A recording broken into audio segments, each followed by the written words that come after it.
Hey guys, my name is Brandon Rice and I'm the health coach here at Partner MD's Short Pump location.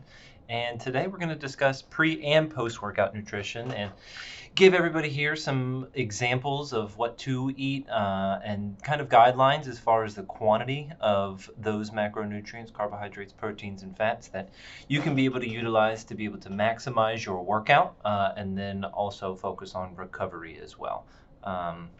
There was a blog that I did in March that was primarily geared towards understanding what is a carbohydrate, what is a protein, and what is a fat, and how those affect a workout. And I encourage you to be able to go back and take a look at that video just to kind of get a baseline or a foundation of what those macronutrients provide for exercise.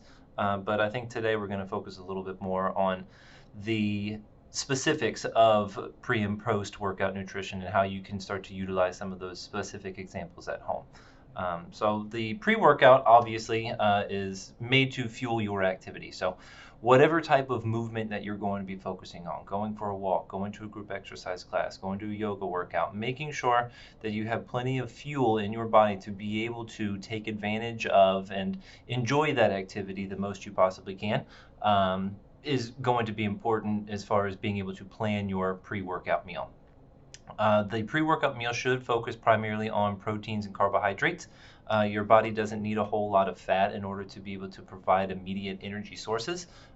So in order to better utilize your nutrition, focusing primarily on carbohydrates and proteins, pre-workout is going to give you the best possible results.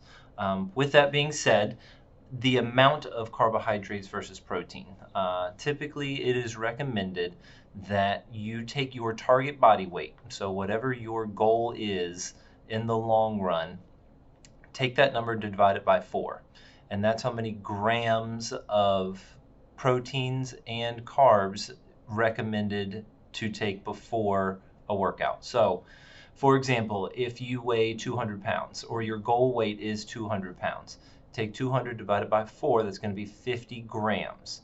50 grams of carbohydrates and 50 grams of protein prior to exercise, depending on your activity. If you're going to be, exerting a lot of energy, it might be recommended to have more.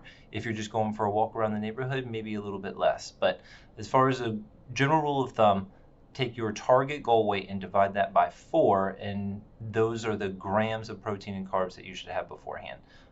Just a quick example of some foods that would be recommended to have beforehand: oatmeal with whole grain cereal, an apple with some sort of nut butter like a peanut butter or an almond butter, trail mix that includes both nuts and fruit, Greek yogurt, peanut butter and jelly, or a smoothie with protein powder.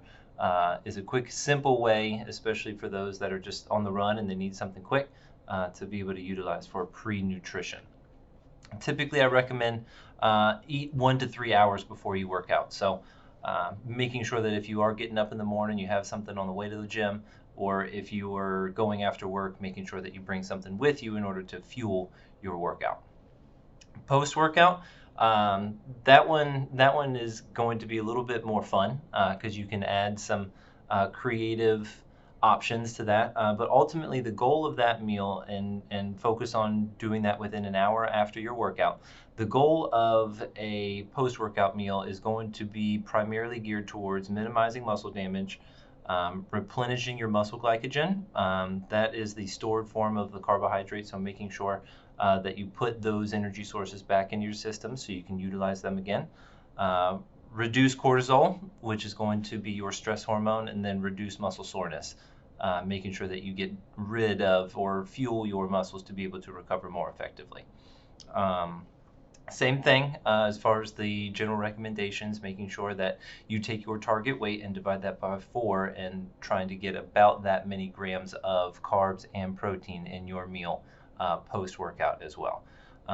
For those that you're going to be out and it's going to be difficult to get a full meal in, protein shakes are typically okay. And then making sure you're trying to make an effort for a meal at least a couple of days a week in order to be able to focus on whatever specific goal that you might have, whether it's muscle building or an overall weight reduction.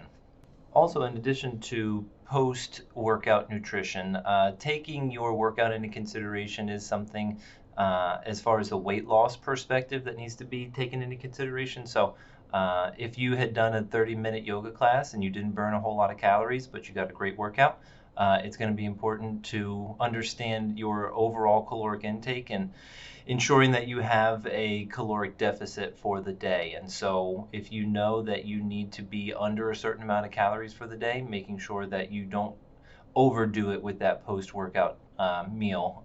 But for those that had a more intense workout and you are just exhausted walking out of the gym or walking off the track, it's making sure that you give yourself plenty of opportunity in order to be able to set yourself up ahead of time, taking a look at your schedule, ensuring that you've got an opportunity to be able to go home and make a meal or have a meal ready to make sure that you can just get right into that and be able to complement your workout the best you possibly can.